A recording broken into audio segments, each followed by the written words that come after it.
So it's been almost a month since Rockstar released the Los Santos Drug Wars DLC, and with the Drug Wars DLC, they actually brought in 3 new game-breaking glitches, the likes of which I have never seen in GTA Online.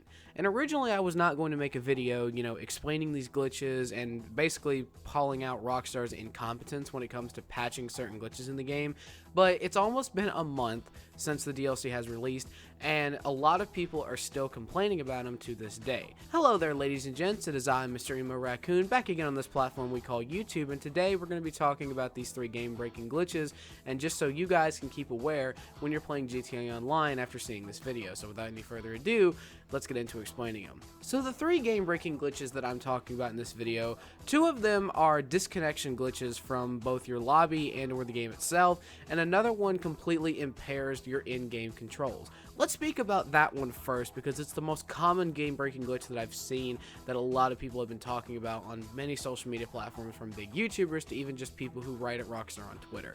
Basically what the input, delay bug, or however you want to explain it, basically what happens in GTA Online after this DLC has come out is players have been complaining about the fact that their controls when playing the game just stop working out of nowhere. There is no specific cause for this, and no one really knows why this happens. All we know is that it's a result of the new DLC.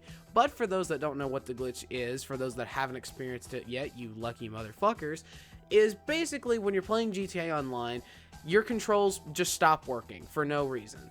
And the only control that you have on your controller that's left is your home button to restart the game.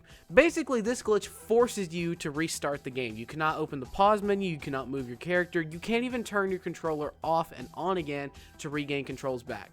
You are forced to restart the game, and it's the dumbest thing that I have ever seen, in my opinion. That's not to say that we've never had game-breaking glitches in GTA Online before, but in terms of comparison from my experience, this is the dumbest glitch I have ever seen in GTA Online.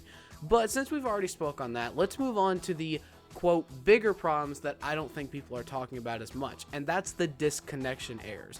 There's 2 types of disconnection errors that are happening in GTA Online. One is completely caused by the player, so the easiest way of course to get around this is just to not do what I'm about to explain.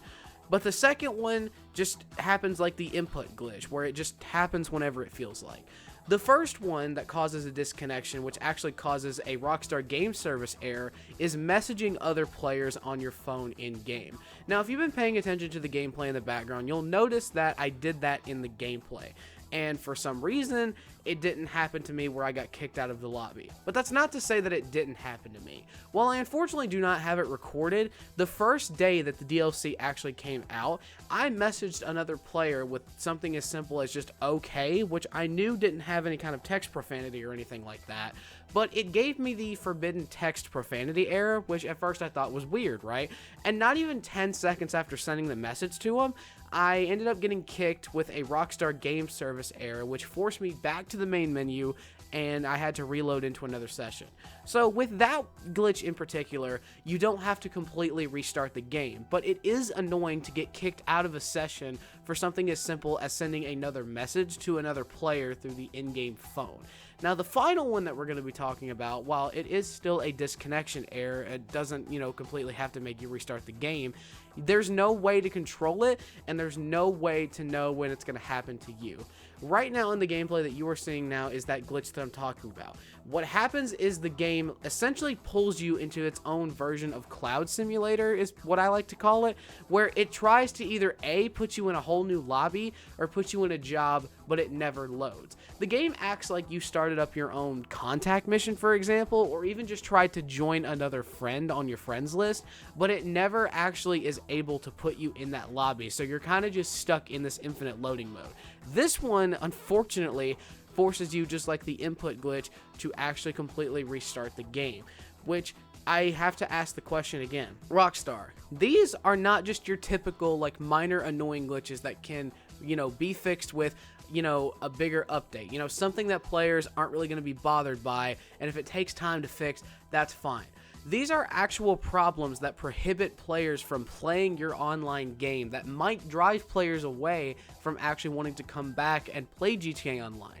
It's bad enough that players didn't want to play just because, for example, the snow has been out for almost 3 weeks. That's just something you guys do every year. This year, you just went over the top with it. That's something that people can wait for. But people aren't going to wait for a game that is completely broken in the first place from glitches like this.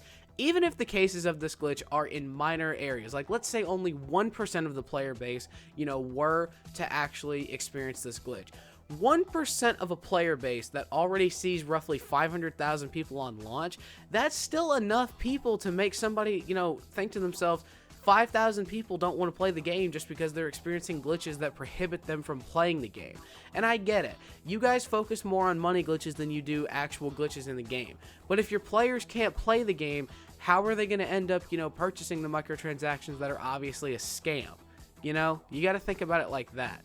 I think that's going to end it for my little tirade here. I'm sorry if I did go on quite, a little bit of a rant there, but I'm just so annoyed at the fact that these glitches are not patched yet, and hopefully, spreading this message around will actually get people to acknowledge that these, glitches need to be fixed in the game.